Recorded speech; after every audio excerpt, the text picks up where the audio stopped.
अस्सलाम वालेकुम। डॉक्टर साहब मैं कमर 'ਚ ਟੀਕਾ ਨਹੀਂ ਲਵਾਉਣਾ। ਸਾਡੀ ਹਮਸਾਈ ਨੂੰ ਲੱਗਿਆ ਸੀਗਾ ਕਮਰ ਦੇ ਵਿੱਚ ਟੀਕਾ ਆਪਰੇਸ਼ਨ ਦੇ वक्त ਤੇ ਉਹਦੀ ਤੇ कमर 'ਚ पूरी जिंदगी दर्द ही नहीं गया। देखें ऑपरेशन खासकर ये जो है ना ऑपरेशन जच्चा बच्चा वाला है। प्रेगनेंसी के अंदर जब बच्चे की डिलीवरी का ऑपरेशन होता है तो उसके अंदर आमतौर पे डॉक्टर्स की कोशिश होती है कमर का इंजेक्शन, लेकिन मरीज ये नहीं चाहती होती कि उसकी कमर में इंजेक्शन लगाया जाए, क्योंकि जहनों में ख्याल ये है कि इसके साथ कमर में दर्द नहीं जाएगा, जिस वजह से क्या है कि वो कमर में टीका नहीं लगवाना चाहते।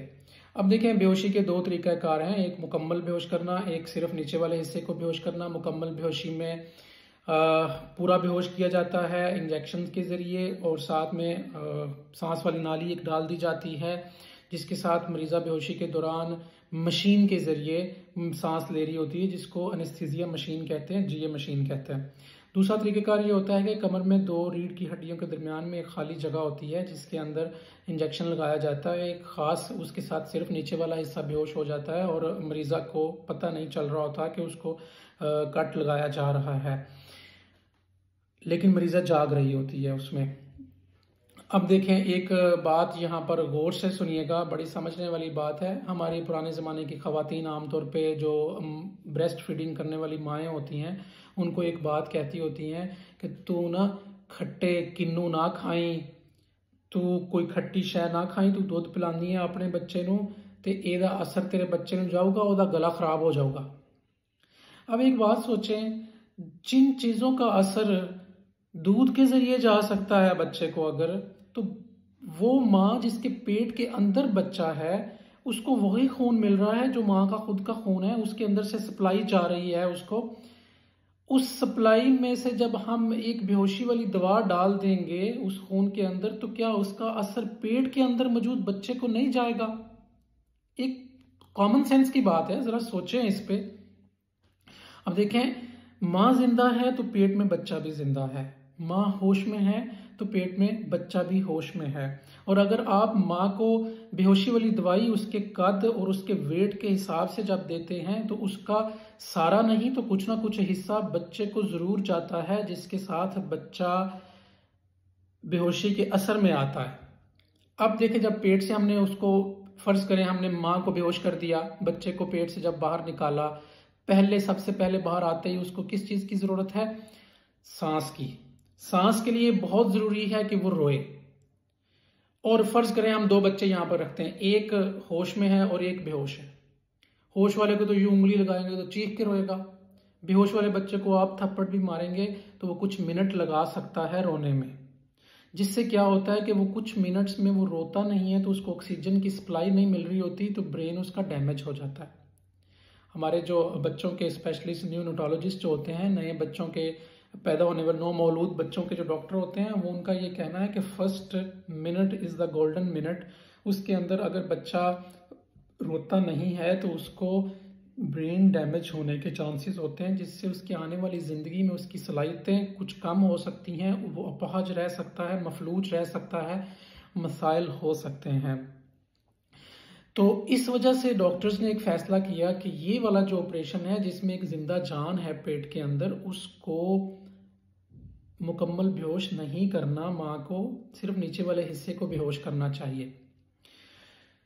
लेकिन लोग डरते इस बात से कि जी मुकम्मल बेहोशी मिल जाएगी तो उसके बाद तो मरीजा की कमर जो है ना उसमें सारी जिंदगी दर्द रहेगा, तो लगवाते नहीं हैं। जिसकी वजह से डॉक्टर्स ने एक और फैसला किया, वो ये कि आम तौर पे जो बहुत सारे डॉक्टर्स करते हैं जो काम, ठीक है, मरीज को कहते हैं कि ठीक है नहीं लांदे थोड़ी कमर से टीका, और वहां पे जाके एक इंजेक्शन होता है केटामीन, जो एक बेहोशी की तरस का होता है, वो लगाते हैं। मरीजा एक किस्म की बेहोश हो जाती है, उसको बिठा के उसकी कमर में इंजेक्शन लगा के ऑपरेशन कर लेते हैं। या तो ये तरीका कार अख्तियार करते हैं, या क्या है कि वो उसी इंजेक्शन में पूरा ऑपरेशन भी कर देते हैं कुछ लोग, जो कि एक इंतहाई खतरनाक चीज है।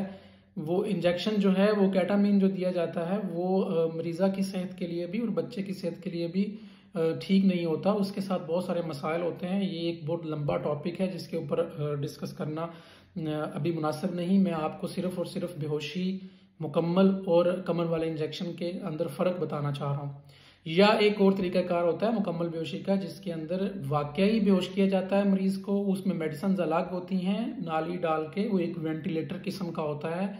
जिस तरह हम आमतौर पे कहते हैं कि वेंट पे मरीज को शिफ्ट कर दिया गया है जी, वो वेंटिलेटर टाइप होता है। यही समझ लें कि वेंट पे होता है मरीज। अब जो लोग ये कहते हैं कि जी पूरी जिंदगी कमर में से दर्द नहीं जाएगा, देखें इसमें सबसे पहला पहलू तो नफ्सियाती है। जिनको बता के लगाया गया है उनको दर्द महसूस होता रहता है, क्योंकि उनको पता होता है कि मेरी कमर में टीका लगा हुआ है। और वो मरीज जिन्हें बताया नहीं गया होता, लेकिन उनको और इंजेक्शन सेडेटिव दे के, नींद वाला टीका समझ लें एक किस्म का दे के बिठा के कमर में टीका लगाया गया होता है, उन्हें इस बात का इल्म ही नहीं होता कि जी मेरी कमर में टीका लगा है। तो इस वजह से अगर कभी कमर में दर्द होगा भी ना, तो वो यही समझेंगे कि भाई और कोई पट्टे का मसला होना है, इस वजह तो हो रहा है। वो कभी भी ये बात आके आपको कंप्लेंट नहीं करेंगे कि जी मेरे तो कमर से दर्द हो रहा है कि टीका लग गया सी, क्योंकि उसको पता ही नहीं है। उसके बाद कमर वाले इंजेक्शन में कुछ लोगों को दर्द मसाइल रहते भी हैं, लेकिन वो वाले मसाइल जो हैं आमतौर पे दो वजूहात से होते हैं। एक तो ये कि लगाने वाले ने ठीक तरीके से लगाया ना हो, या कोई इन्फेक्शन हो गया हो, या क्या है कि उसकी कुछ खास हदायत भी हैं। पहले जो 5-7 दिन हैं इंजेक्शन के बाद, उसमें तकिया नहीं लेना होता है, पानी का इस्तेमाल ज़्यादा करवाना होता है, जिसके साथ क्या है कि पट्ठों में, गर्दन के पट्ठों में, सर में उसका दर्द जो है ना वो नहीं रहता।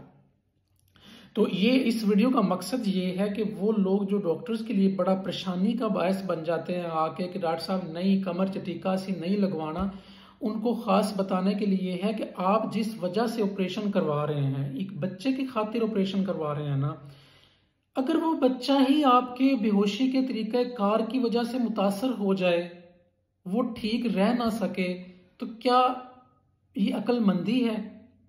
बच्चे के लिए ऑपरेशन करवा रहे थे और बच्चा ही जो है ना वो जहनी सलाहियतों में कमी का वजह बन गया। ये जो टीका जो है बेहोशी वाला, सारे बच्चे नहीं भी होंगे, कुछ बच्चे ठीक भी निकलेंगे, लेकिन चांसेस जो हैं बच्चे को इस बेहोशी का असर जाने के बहुत ज्यादा होते हैं। वो टाइम से रोता नहीं है, जिसकी वजह से मसला होता है। और ये जो बहुत सारे लोग ये समझ रहे हैं ना कि उनकी कमर में टीका नहीं लगा हुआ, तो उनमें से 80% ज्यादा लोगों को टीका लगा हुआ है, वो केटामिन लगा के लगाया गया है।